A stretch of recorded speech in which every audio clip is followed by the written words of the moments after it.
Another episode of In the Middle. Are you caught in the middle of two cultures? In this podcast, I share my guest experiences living in two or more cultures. My name is Eddie Minaya. I'm a creative professional living in the Washington, D.C. area. I was born in Peru and I've lived in this area for the last 35 years. Today we have a special guest, someone that I used to work with, someone that I've known for many, many years. And we're going to talk about and how is living in the middle of two or more cultures shapes up your work, your artwork, your creativity. Today we're going to talk with Abul Bahadori.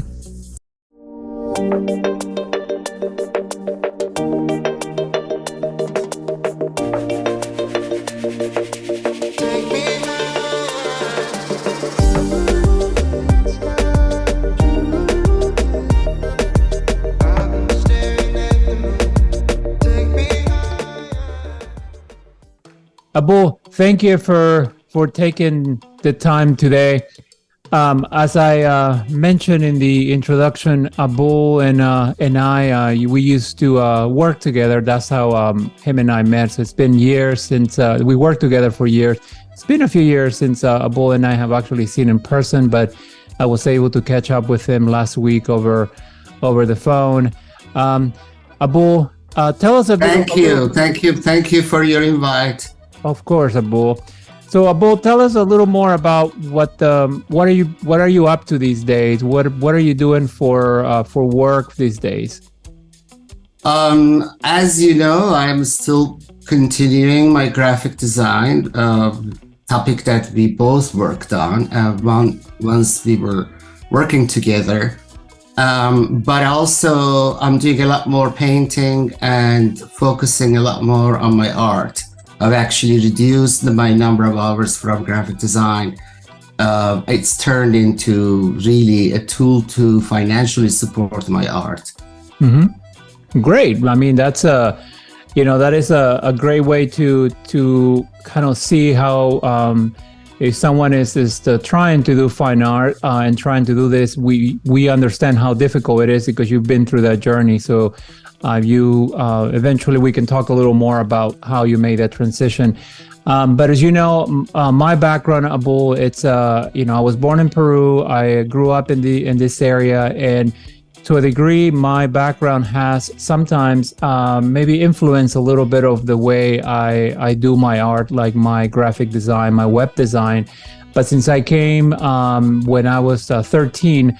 And technically, I only have two cultures, the Hispanic Peruvian culture and the American culture. I don't have a lot only those two cultures that kind of mesh together into one. I know your background is a little more than two. So, Abul, why don't you tell us a little more about your background?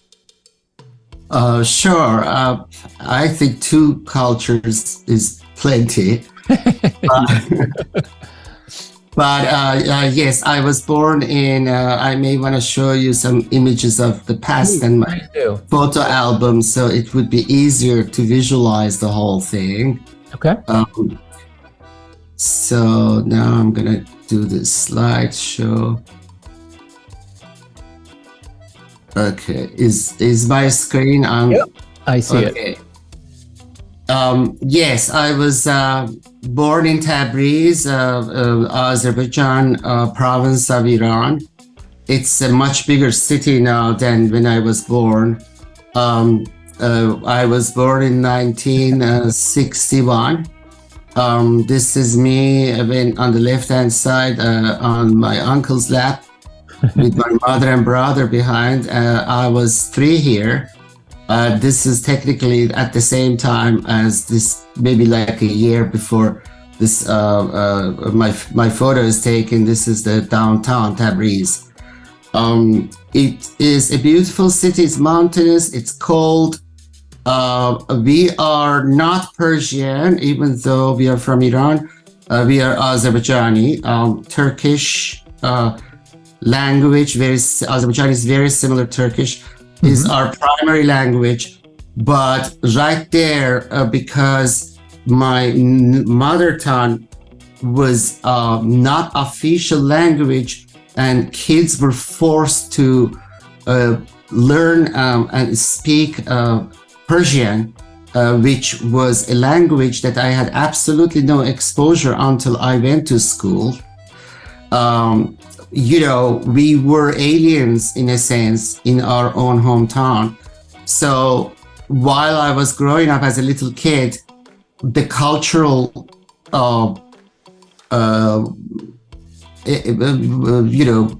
what's the right word?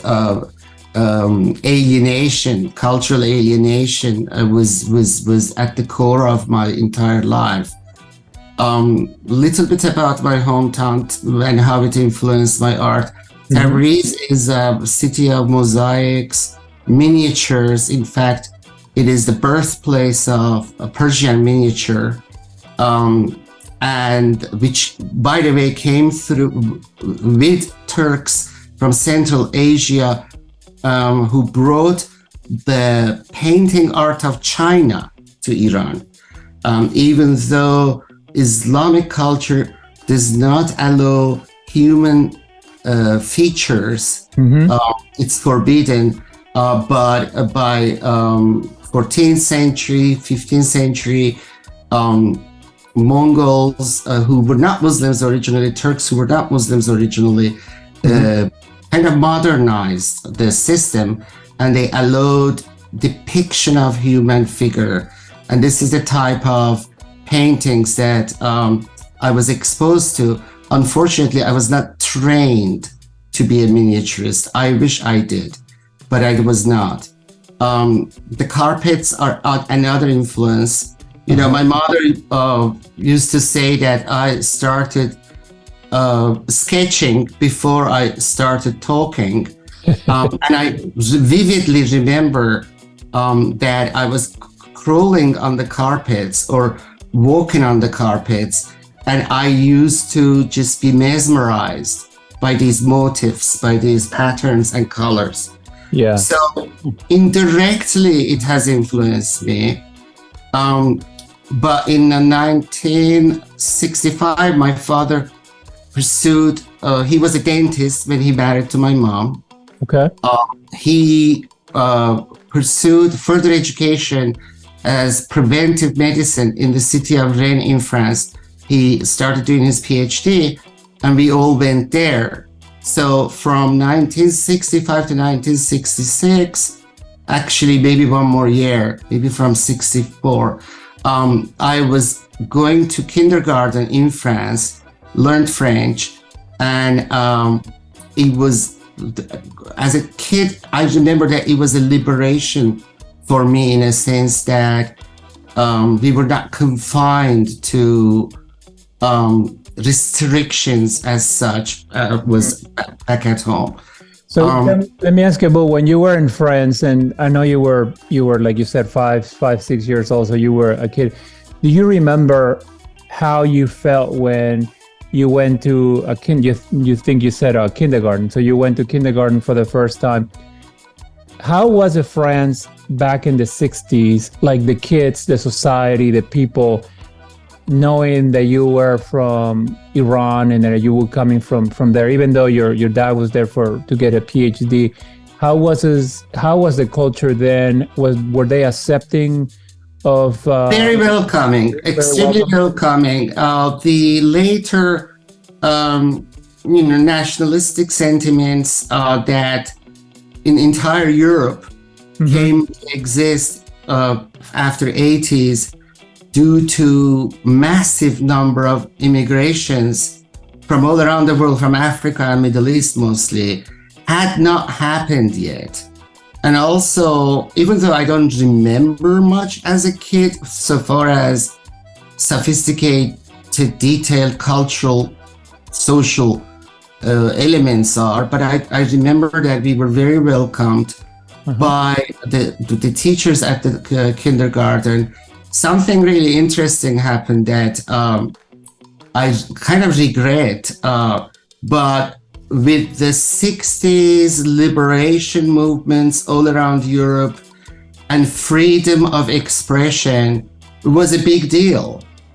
So the teachers who realized that I was really good with painting, my mom asked them if they know an art teacher, and they said, Madame, we would discourage you to give your kids to art teachers because he will never develop his own talent. Can you imagine? I mean, that is such a 60s mentality, Yeah. the hippie mentality of that era. Yeah. Nobody would say that now. And of course, my parents were happy that they didn't have to put much effort. Besides, I will talk a little bit more about it, but I think it's almost universal that parents don't want their kids to be artists. Yeah. Especially in capitalist countries. I mean, I guess it's different in Sweden and Norway and the more socialist countries. At that time in Soviet Union, actually art wasn't bad at all, but the other things were difficulties with the society. So soon after, I mean, we didn't stay. My mom always said, I regret we didn't stay long enough for you to start reading and writing in French. So I was barely 6 actually. I wasn't. This was around when I was 4 years old, 5 years old, and by the time that I was 6 years old, we came back home. Yep. Okay. So from 1967 till 1979, it's a long time in a kid's life, but it's still not long enough. I was living in my place of birth. And less like a tourist. I remember that first year in the school, other kids were kind of treating me like a foreigner. Because you were coming back from France. Right. And I was still speaking in French to my brother at times, but at the same time, Persian I had no exposure to Persian. My hometown Tabriz was purely Azerbaijani, but Persian was enforced. So it's funny that they allowed me to speak French during the breaks, but I wasn't allowed to speak Turkish Azerbaijani, and I got beaten up for it. Jesus. So yeah, it was a fascist, and it still is. Pan-Iranist, pan-fascist, pan-Aryanist, They believe that they're Aryan race. The Persians, I'm not saying all Persians are like that, but the system was an anti-Turkish, anti-Turkic system.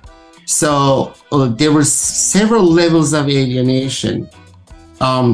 In 1979, one of the reasons that the revolution started from my hometown, Tabriz, was precisely that. People were really sick and tired of being second class because they belonged to another nationality, and their nationality was denied. So the revolution started in Tabriz. This was not called Islamic Revolution. When it first started, it was actually in 1978. And, by then I was last year of high school. So I did not participate in these demonstrations, because my mother was too scared. However, my mom herself wasn't so pro-Shah. My father wasn't so pro-Shah. They were not welcoming Ayatollah Khomeini as such, but majority of the population, because there was a political gap, this nationalistic movement by Azerbaijanis easily turned into an Islamic revolution because Shah had not left any opposition. Then immediately Khomeini announced Iran-Iraq war. Right. That was when my dad said enough is enough. My father was very much against, even though he got his education abroad, because at that time there weren't very good universities when he was getting educated. But he had played a major role in establishing Tabriz University himself. He was head of the university, and he would never want us to go and study in another country. He was very proud of his university. But when this happened, he said, no, we can't, you can't, especially my mom really pushed. And we went to, me and my brother, my sister was very young, went to Manchester. My brother then moved on to Canada. But I remained, I stayed in Manchester.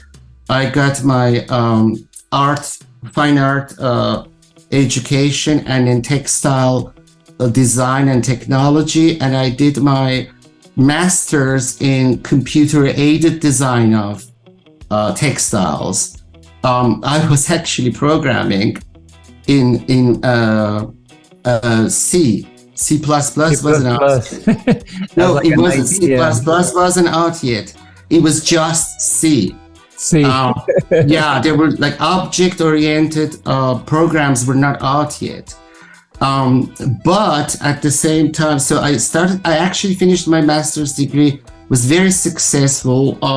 A company from Switzerland bought my thesis. They took me there for a few months. I worked on their computers, and then I came back and I pursued PhD. But while I was doing my PhD, there was a lot happening. There were, I'm gonna go back to that slide, but I wanna show you. So what was happening was like Cold War was ending. The Berlin Wall was coming down.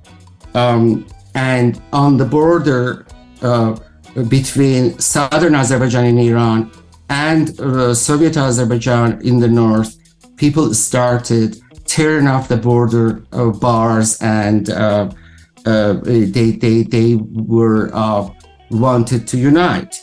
But before we got to that stage, I want to explain that while I was at the university, I was really seeking to learn my own mother tongue and read and write it. The only access that I had was this little bookstore in London called Collett's. It was a leftist bookstore, and they sometimes had books in Azerbaijani. And there was a lot of English books, like tourist attractions to Soviet Union, and Azerbaijan was one of the republics. So among many brochures, there were some brochures that were about Azerbaijan, and some music, some LP, discs that I bought. At the same time, the melting of the iron wall. I was lucky that we had an Azerbaijani student all of a sudden in our university. He was in physics department, and he was the guy on the left. And here I am on the right-hand side in my folk costume. I used to perform Azerbaijani dances, and he taught me the Cyrillic alphabet, which is really the Russian alphabet, that Stalin forced upon Azerbaijanis, but at least he only forced alphabet. In Iran, they forced the whole language. So I learned how to read Azerbaijani, and I started sketching and painting. I've painted all my life, but I got more like folk themes, realistic, representational, Azerbaijani tea man, Azerbaijani coppersmith, and I was getting these pictures, photographs, small photographs from brochures in black and white, and I was actually doing this. These are pencil works that I did. So the photographs, the paintings that you were doing, you said you were getting them, like your inspiration was a photograph, or was it? Yes. So essentially, I kind of sketched the photograph, but put the colors there myself. Gotcha. And did a little bit of abstract works in the background type of, which I thought at that time I thought, oh my God, that's so abstract, that's so cool. But what I was doing was really like impressionistic style of painting with pencils. Then 1989, I was doing my PhD. The Berlin Wall was coming down, and I started writing articles about what was happening in Azerbaijan, because previous year I actually went to Baku at the time of Gorbachev, and I got a lot of connections with their reporters. So they were feeding me with information. Russians invaded Baku with tanks and murdered people, and there was no connection whatsoever with Azerbaijan. And some of my new reporter friends from Moscow were calling me in Manchester, giving me reports, and I was writing articles and giving them to British papers. And they were printing. I mean, I was doing it freelance without expecting any money. I was doing it for free. But they were publishing my articles. And in Voice of America in Washington, D.C. here, found some of my articles and brought me here. I was all of a sudden employee of the government of United States. I went through all the clearance and stuff while I was in England. And I had by then established a graphic design company for myself. And I was doing pretty well regarding late 80s. That was a recession all around the world. I was doing pretty well. But this other side interest of mine, I spent maybe like 5 hours a week on it and wrote a report in English, got me to this job. And I was very excited, not because I wanted to become a journalist, but because I had 2 aunts and 6 cousins living here in Washington, D.C. So you had family, so it was easier to... I had family. Yeah. I had family, so I sold my company, I jumped on it, came over. I would say for that period of 7 years, I barely painted because I was just so busy. But I did do graphic design. I was still running my freelance work on the side.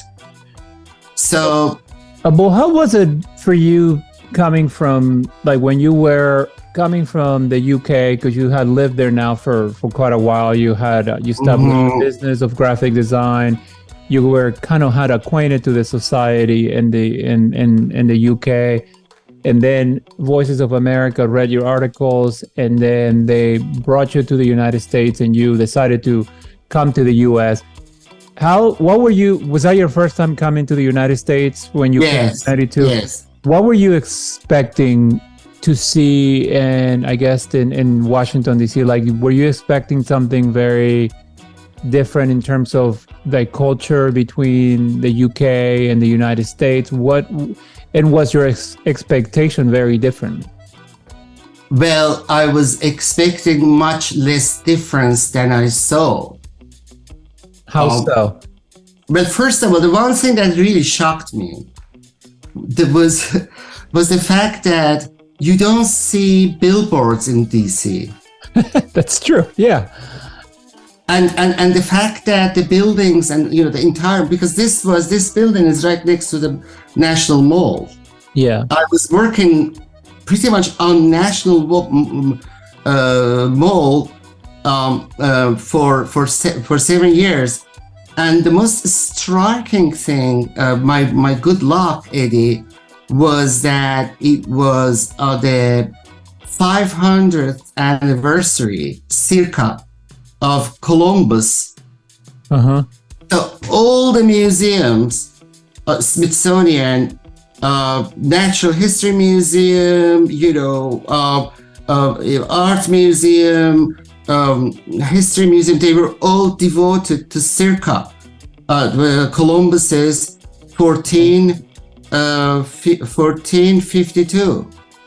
1492. I'm sorry, 1492. Yeah. I arrived exactly 500 years after Columbus. That's funny. and because I had this job of, the amount of freedom that I had so far as VOA was concerned, I really appreciated how they allowed us to create our own programming. No. So I immediately jumped on it and spent that very first month that I started working there, maybe like for 2-3 months. So far as all these shows were still on, I covered them in minute details. And the most amazing eye-opener for me was the Indian culture, the native Indian culture, and Inca and Maya culture of South America.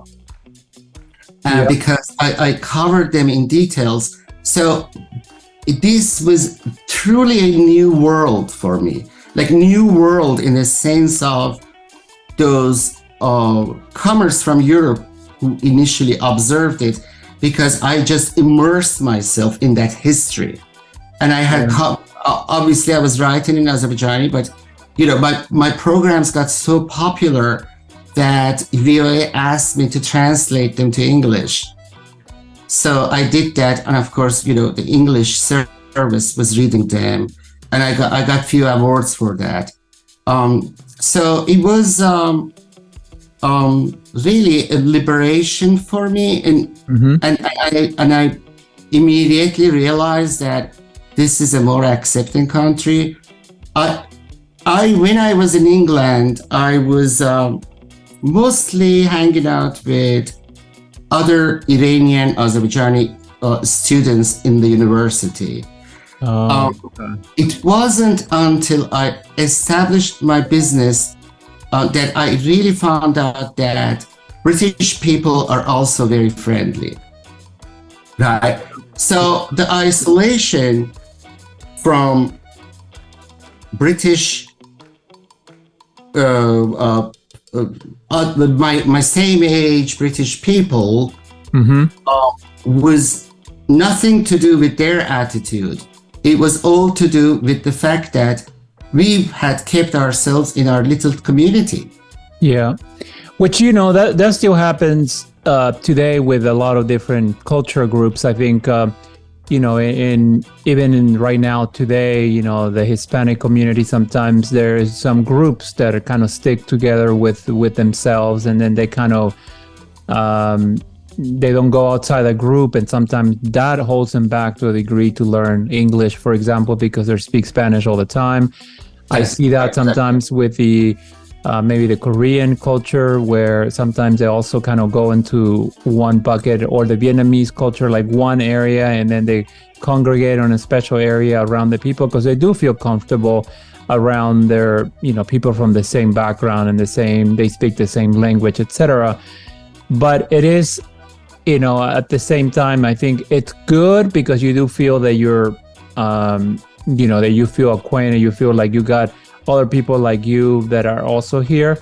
But I think it could also be it can work against you, because then it's sometimes difficult to get out of that shell. So I can see where when you were in England, you mentioned when you were at the university, kind of most of your friends were from Iran, and then all of a sudden when you do your business, you start dealing with, you know, the British culture more. Then you start actually realizing how and understanding better the British culture, and then you get here, and here I would probably I'm guessing you can, you know, tell me how it was, but I'm guessing that the British culture back in even the late 80s, early 90s was probably a lot less, like the immigration hasn't happened as much like it was here in the United States, meaning that the diversity probably that you found in the UK back in the late 80s and early 90s was probably not as it is today. Do you think is that about right? No, that's not true. I would say the opposite, because remember that because of the Commonwealth, a lot of former British colonies, including Pakistan and India, could actually come there and live there without visa. Interesting. They changed that. Thatcher changed that. And then Margaret Thatcher's government was a very racist government. It was a very right-wing racist government. Hmm. And there was Manchester is different from London. At that time, it was like working class, unemployed working class city, Hmm. because the industries have moved from UK a while before I arrived there to Southeast Asia, like textile industry. Manchester was heart of textile businesses, and Hmm. actually that's why I studied textiles in university. That's a different story. I don't know how much I should go in depth about that, but um, one reason that so there was a anti-foreigner sentiment very strong in England, and especially in Manchester. I remember that during the soccer games, we locked ourselves up at home because some of the soccer fans, hooligan soccer fans, I mean, they were called hooligans. The news called them hooligan. They got drunk and they would beat up anybody in the street who had darker eye and darker hair. And, I'm not that dark, but I don't look British. Right. So there was that element, but I don't, and also burglary. I can't tell you how many times my little apartment got burglarized because it was on the ground floor. So there was that. I still have like bad dreams about it. It was pretty, for a 19-year-old kid who has just left home and is trying to stand on his own feet, being burglarized, broken windows when you come back from college, and then police did absolutely nothing. Was scary. Yeah, that must have been scary. The other thing that surprised me about United States was that there was more security. It was just how many times do you hear that somebody's house gets burglarized here? It happened a lot over there. So there was that. There was poverty. There was unemployment around us. But my God, I miss Manchester a lot. Yeah, we drank a lot more as all the students did. I mean, I don't think kids, not now, but I don't think even in the 80s, kids here in colleges and universities drank beer during the lunchtime. We did that all the time. It was like a normal I was falling asleep in maths classes in the afternoon because I had humongous pints of beer. So I miss that too. But it was very much Washington D.C., USA was not gloomy. It's not gloomy. This is not a gloomy city. Manchester was very gloomy. It's changed a lot. Last time I went there, I was shocked. That's good. But at the time there was that big pleasant surprise. Mm-hmm. And I really didn't end up hanging out with my relatives here.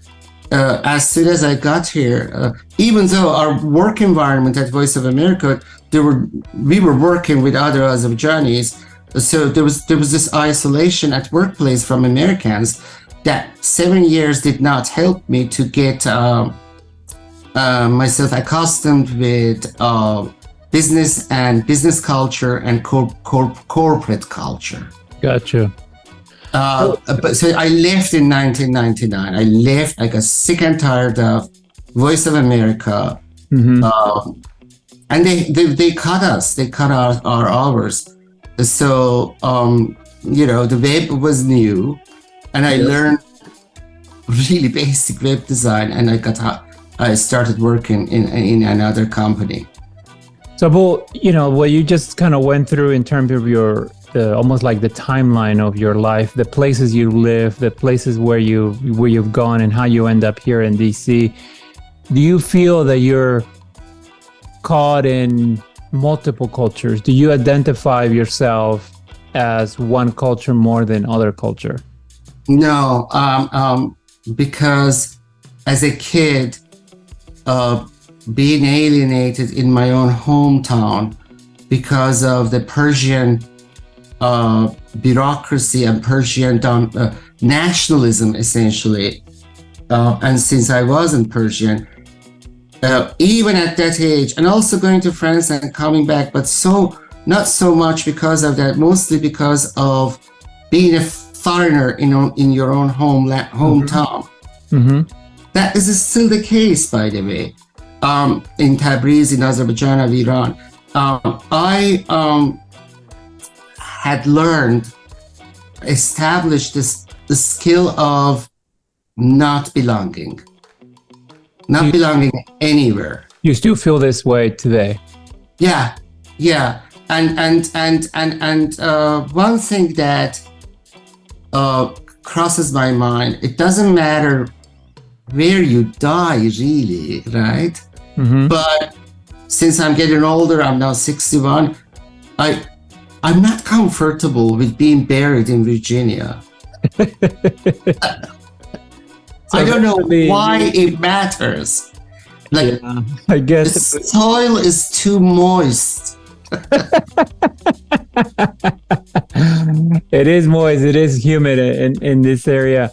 Yeah. So eventually, I'm assuming you're I'm just joking, but it's like retirement. Like retirement is a big thing that I've always looked forward to. Thank God I've managed to already, reduce stress. My life right now is free of stress. I can say that with pride. That's good, Abu.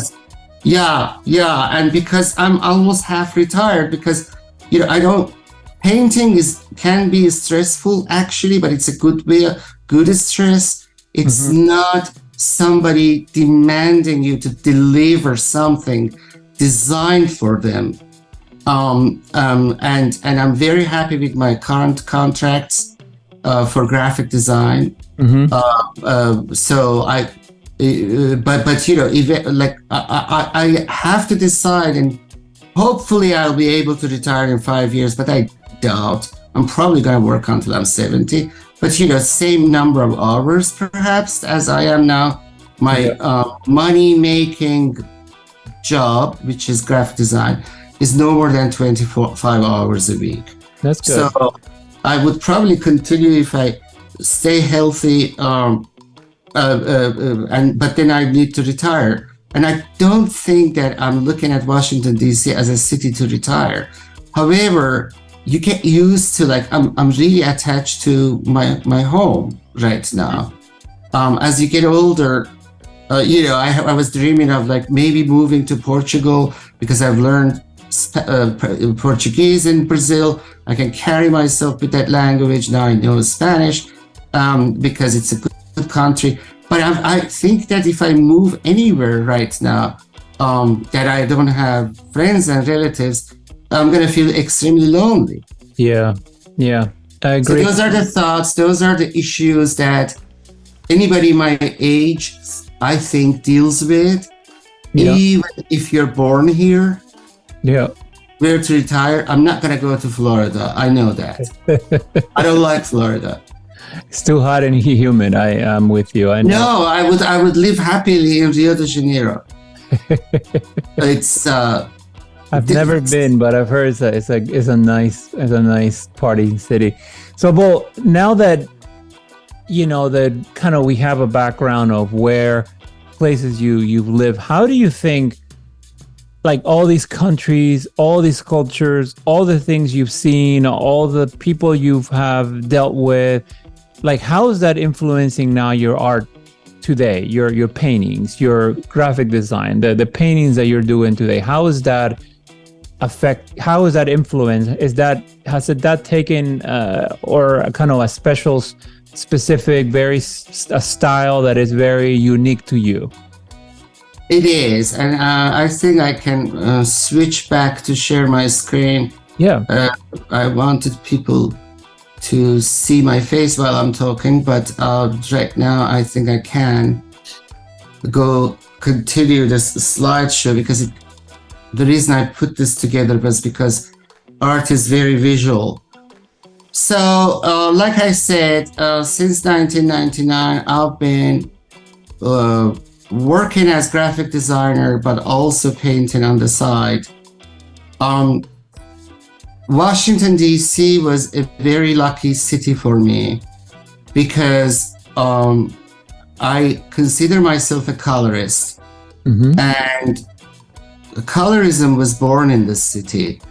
Washington Color School was established in 50s here after a big movement of New York abstract expressionism, which, by the way, did not engage much with color, with exception of a few painters like Frankenthaler or Rothko. In DC, DC artists established a pure colorist school that is just putting colors in vertical formats or in one big canvas, one big color, two big colors. And I was very lucky that one of their founders, Sam Gillian, was still alive. He passed only less than a year ago, and I could take classes from him. And that was just really the luckiest thing in my life. I'm very sad that he's passed now. So I started painting in abstract, and you can see like I had already established few series. They're figurative, fractured series, and graphic, more graphic design type colorists. And I had my biggest show in 2011 in Petco Gallery, right in front of the Portrait Gallery. Further later on, in I would say late 2010s, like 2018, I moved on to merging all these styles. And I think this painting is the best representation of it. Is just, he went figure graphic type of illustration combined with broken pieces and depth. This was a breaking point for me. And then I did whole series of that. That's pretty cool. I like it. The vanishing points, the lines you put over, the mediums that you're using. I mean, it's and some of these paintings, I also see some of I don't know if that's something that comes from you, from like without really knowing, but some of even the patterns you show of like the carpets that you showed at the beginning, like where kind of you originated. I can see some of the style kind of coming through with your painting. So it is pretty cool to see. Very good observation, Eddie. Very good observation.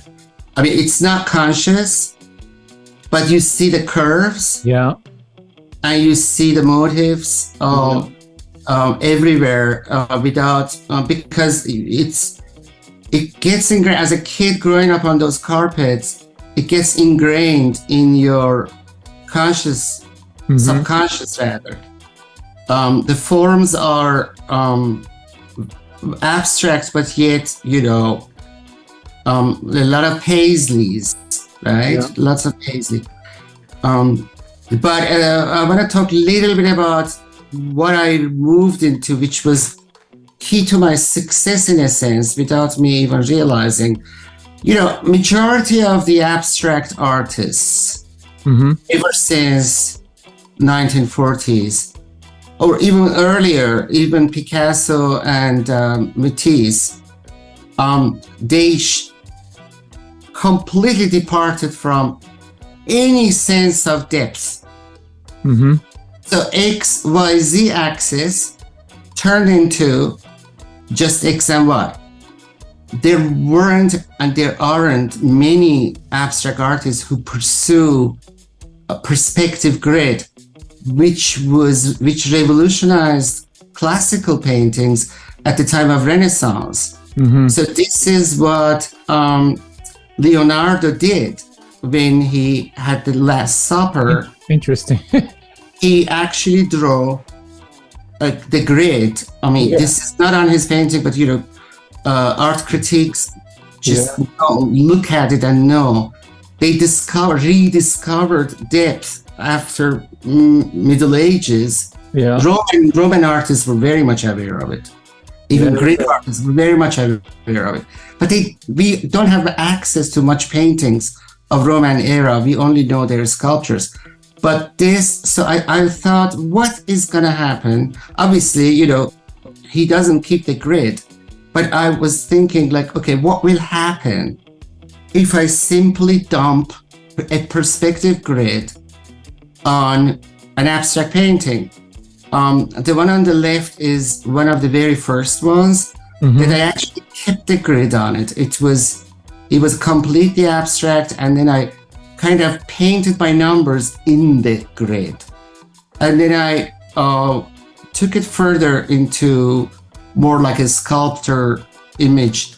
Yeah. In other words, the one on the left is first degree perspective. The one on the right is second degree perspective. I've not tried third degree perspective. It's so crazy. I don't even know how to do it. But it depends on which angle. Oh wow, yeah, that is pretty cool. I've seen that one before, and it's almost like the baby is on top of like walking on glass. Right. So this was for my 2021 solo show. Which happened during COVID, so there weren't many visitors. But nevertheless, it's Art League. By the way, the Art League of Alexandria is one of the most wonderful institutes for art in entire United States. And I'm learning recently that through getting close with other artists from other cities through this organization called Artists Alliance that it includes even Canada, artists from Canada and Mexico. I'm finding out that I was very lucky to end up in a city that had an art league like that, because that is where I went to school, and that is where I went to learn how to paint abstract art. I had some exposure to it during my textile design courses, but all we learned was pattern, and I still have a tendency to do patterns. So when you said how my graphic design influenced my paintings, it has positive and also negative influences. A negative influence of graphic design and textile design is that textile design background makes me feel very free with creating pattern, right? I mean, pattern is very fashionable now. A lot of artists just do pattern, but it's not that exciting. And the other thing that graphic design automatically sitting behind a computer on a daily basis, doing page layouts, website layouts, you get accustomed to measuring the margins and measuring the distance between all the divs that make sure they're equal, and it's completely opposite of art. However, with this series, I could take advantage of that because I did stick everything in the middle, and the painting on the left side, you can see that it is completely symmetrical. And I've done a whole series of them. The variation comes in color and texture, but it is breaking the rule of abstract painting, where you're not supposed to use ruler, period, let alone equal distances. So this was for the first time, starting in 2021, I would say, pretty much soon after COVID. For the first time, I started using computer for my paintings. I had avoided that intentionally because, you know, I don't want to keep clicking throughout my life Yeah. and sitting behind the computer. Yeah. But my God, it helps. So, you know, this kid is a stock photo, Uh-huh. but I have printed it really large and literally collaged it on the canvas.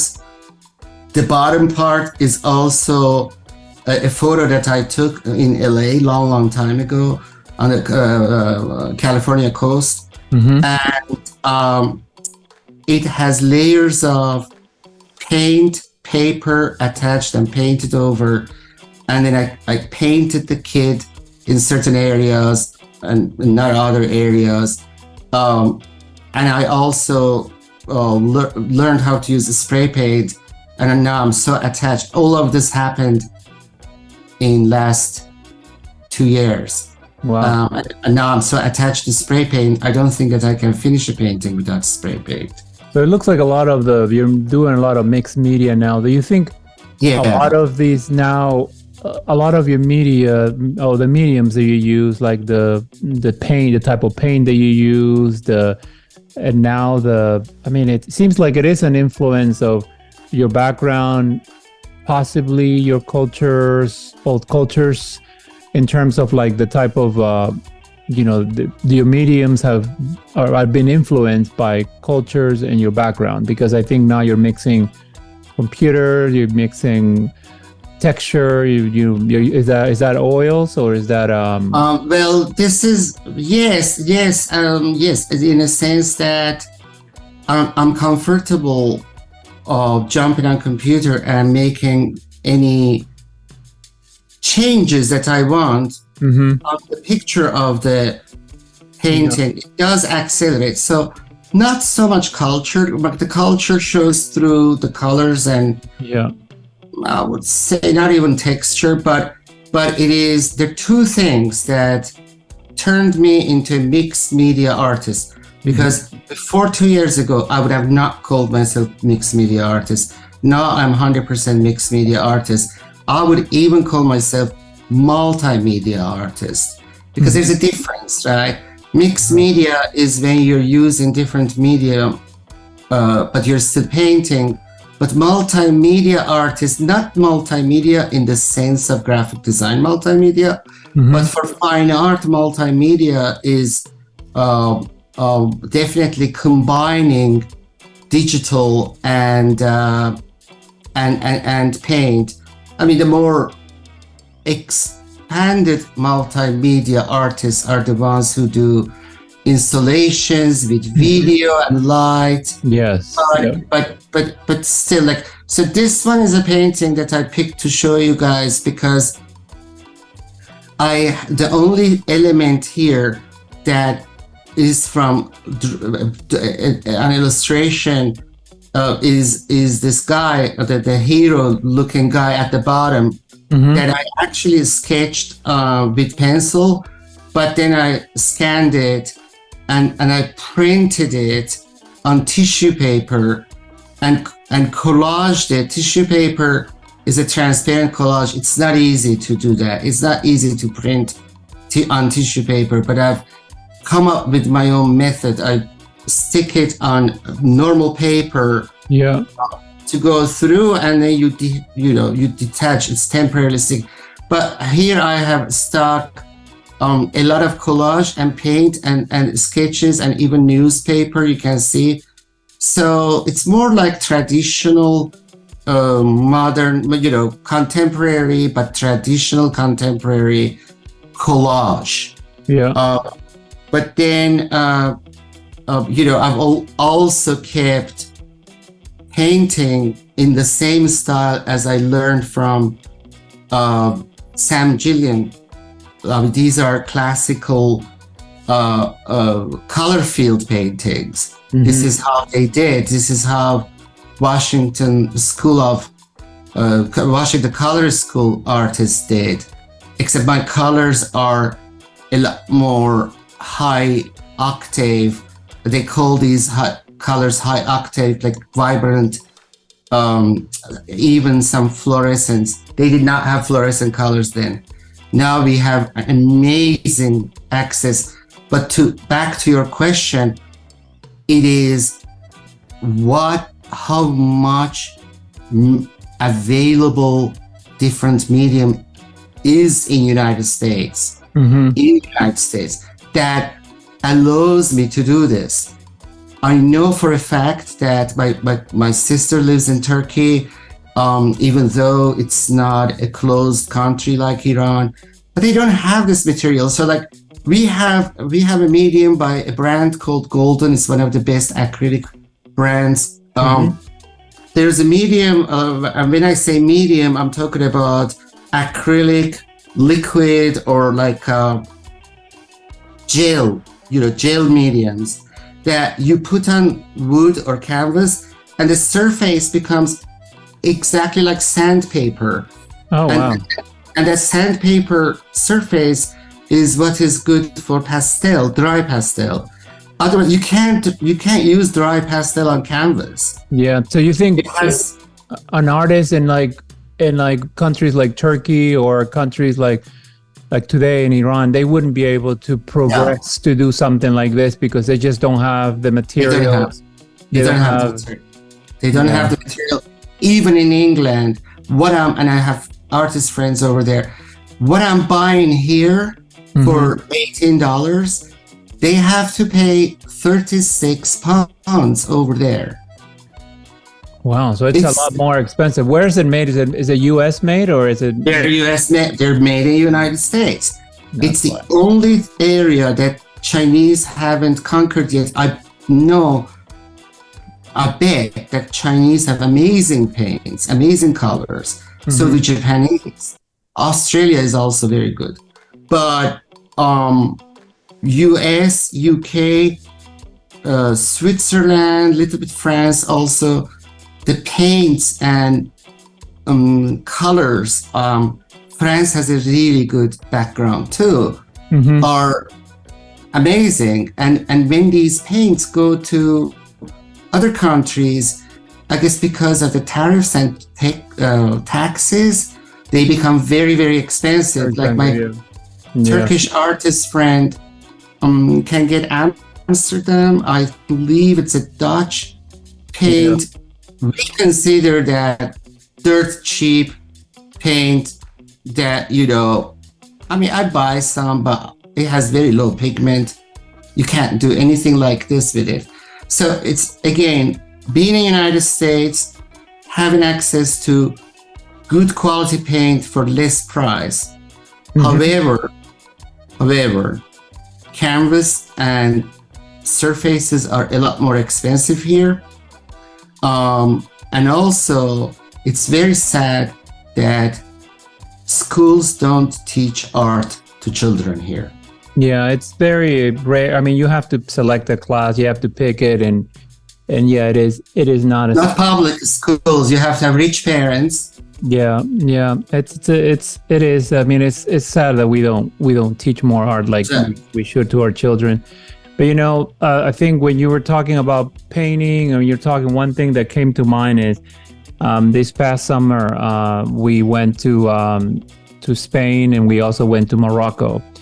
And every place we've gone, travel abroad, we always bring a painting back. We buy a local painting because it becomes a unique thing. And we in Morocco, we found this painting that it looks like oils, but it was painted on some sort of silk material. And it was a black. Do you want to share it? Do you have access to share it? No, I don't have it. I don't have it, and I don't have a picture of the painting. But for kind of describing it, it's like black silk background with painting all over the top. But one thing that was interesting, and this happens every time I buy paintings or any sort of artwork. Anytime we buy artwork abroad, is that we bought it over there. I don't remember on top of my head how much it was. It was probably somewhere like $80, dollars. Which and apparently we got ripped off for that price, because we could have gotten even for less. But framing it, here in the United Oh States. Like my after God. we bought it, and we Yeah. took it, and all we wanted it is to be stretched and to be Ah, and to have a frame, but it is a large painting. So you in should have order to called me. do, I could do that for you. oh, I didn't know. So we it was just amazing sometimes how it is the paintings, how much you have to pay to do those materials. So I understand what you're telling me. Some of the materials seem to be affordable. Looks like for painting, but the materials to frame it seems to be a little bit always. Right, right. Yes, yes. Very good point. Because I love painting on paper, especially watercolor paper. Mhm. It's just a different texture, different absorption. After paper, I like wood. Canvas, I like least. Mhm. But I avoid painting on paper because I have to frame it. Yep. Now, what I mostly do is that I cut it and mount it, usually on canvas or on wood, but it's a lot of hard work. Yeah. So, Bull, tell me something. For anyone that is inspiring to create fine art, how difficult you think it is for a fine artist to become successful in 2023? And do you think at the same time it's best to integrate your culture into your art, especially kind of when you live in more than a few cultures, to kind of make your art unique, kind of like you have? Actually, that's several very good questions. I want to start from the last question. The art community or art lovers community loves different culture. They adore seeing painting with a historical tradition of another country. Like my partner is from Peru, but he doesn't necessarily duplicate Inca images which he grew up around from the old monuments, etc. But the way that the carpet motifs come natural to me, they come natural to him too. But his works are more narrative, and he does sometimes, once he notices that subconsciously he's put in an Inca motif, he exaggerates it, and people are just go gaga goo because whether they recognize that this is Indian art, South American Indian art, whether they recognize that or not, what they know that this is a native format. Same with even within the United States, Southwest Arizona, New Mexico, Colorado, they have strong Native American influences, more like Southern Native Indian than Northern Native Indian. It's closer to Mexican art, but it's still different because they were different tribes. They were not same tribes as in Mexico. They were a little different. But you go to Santa Fe, and it's hard to find a gallery that is not displaying native art. Yeah. Because it's so unique and so popular. Now, I have avoided that intentionally because it's limiting. If I start doing Persian miniatures or just carpet motifs, first of all, it is kind of like lying to myself because that's not who I am. Yeah. Because I have, like I said, decided to be more cosmopolitan than belonging to any particular part of the world. Yeah. But at the same time, I never shy away, and I'm very proud of my own origin. And a lot of Americans, trained artists, immediately know from my colors that I am not a Nordic like even if they don't see me, they don't know me, they know that I am coming from a warmer climate. Gotcha. It's funny, like in New York, last time I visited, there was a Brazilian Iranian combined show. It was amazing how many similarities there were. It's just, I don't know how to explain it, but it is, it's a carnival fun attitude towards art. Yeah. And then a gloomy, melancholic thing that Northern Europe and Northern US, not Southern US, appreciates. I like that too. But I can't tell you how many people in Washington, D.C.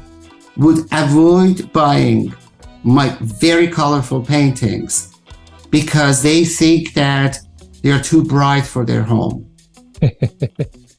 Interesting. And I can't tell you how many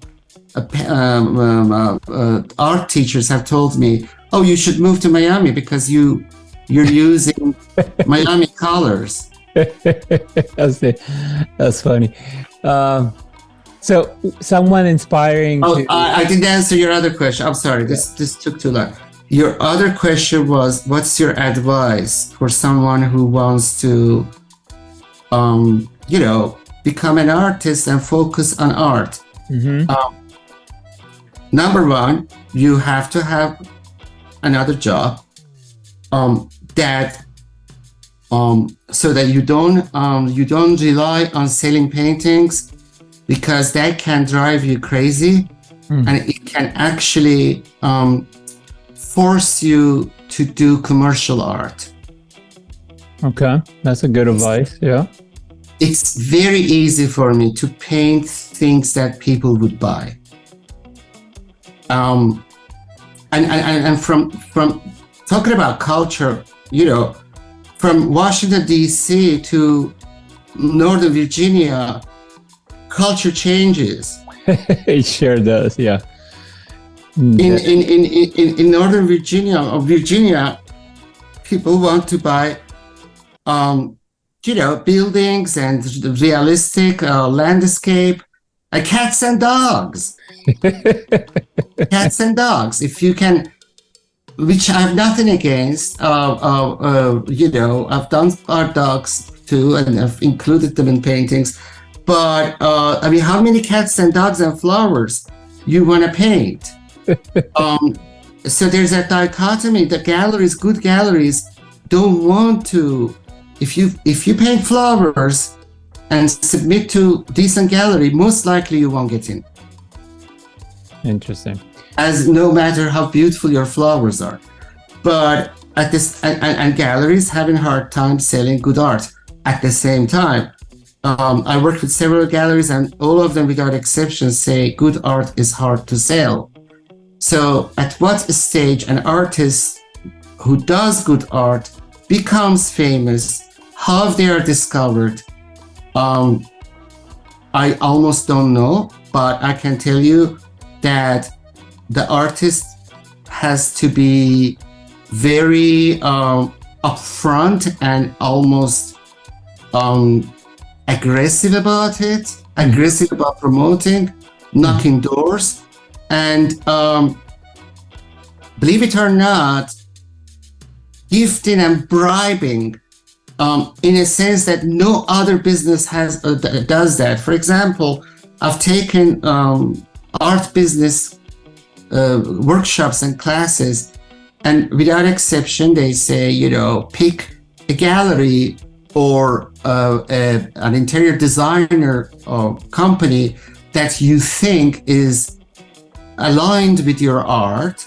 and then send them compliments constantly, send them gifts, send them fruits and chocolates in Christmas time, and send them mugs and things with your art on. and don't even talk about your art until they really until you say that, hey, your last 10 shows were amazing and I participated and I love your gallery. You're doing such a good job for artists. Completely, excuse my language, kissing ass. Now, how many carpenters should or ever need to gift furniture stores? It's completely the other way around. It's the furniture stores that are begging and looking for carpenters who are cheap enough, who don't have an attitude, who would come and fix the furniture. But carpenters don't need to do that. Don't need to find, maybe initially, but they're in such high demand. Artists are not in high demand because art is not a commodity, and it is a luxury, and people either buy art to enjoy and have a moment with it, meditate on it, or show off. Some people buy to show. Some people buy to. There are two types of buyers: the ones who invest in art, and the ones who just buy because they like it. And the ones who pay serious money are the ones who invest. Yeah. And it's a catch-22. Nobody wants to invest in your art unless you're famous, and nobody can decide if you're famous other than big art mafia. I would say just mafia. There are lots of good documentaries of New York's abstract expressionists got discovered and how they got ripped off because the dealers were buying art from them for very cheap, making them famous, and then selling their art for billions. Yeah. And that is still going on. That's still going on. It's almost like musicians, the same, the way that the record companies screw them up. It's very unfortunate. And artists get ripped off more than anybody else. I can't tell you how many times receive these, but I know I recognize them, these fake emails that, not fake, but, I want to buy your art, but, here's my bank account, and I don't know, put some money, and I don't know, like it's so complex, but they manage to get money out of your bank account after they pay a little bit. So be careful of that, and have a second job. If you're a good artist, you can teach art. You can teach kids. Majority of artists either teach or they're graphic designers. Wow. Yeah. Well, good advice, Abul, and I'm happy we were able to connect and to talk about your background and how the different culture has shaped up your art. Abul, are there any other remarks, or do you think any other final remarks you would like to say? Well, I'm really humbled and for this opportunity. I'm really grateful to you. That I watch your shows myself, and I hope that this also helps a lot of people. You are helping a lot of people who come to this country and people who live in this country. I hope that some of these get translated also to other languages, especially Spanish. I am 100% available for giving further advice. My website is AbolArt, ABOLArt.com. And my email and all my social connections are there. I will be happy to give further advice or learn from you. Part of this art business is that it's a community social type of work. Nobody paints to hide them. People paint to share them. Yeah. It's like poetry. Absolutely. And I will leave all your information in the description of the video. So we'll have your website, your email, and any all your contacts. So all your handles, so that if anyone wants to contact you for any advice or any sort of work, or maybe wants to buy one of your paintings, Sure. be able to contact you. I really appreciate. Absolutely. I really appreciate your time today, Abul. It was a lot of fun. Even though I've known you for so long, I've learned a lot today about you, and I've learned a lot about art. Thank you. So I appreciate your time today. And for anyone listening, this is Abul Bahadori, a friend of mine. He's, Abul, appreciate you always you as a friend. And until next time, thank you. Thank you. Thank you. If you like this content, don't forget to subscribe or hit the like button. And if you're interested in being in this podcast, please send me an email, send me a message, and I will be more than happy to have you as a guest.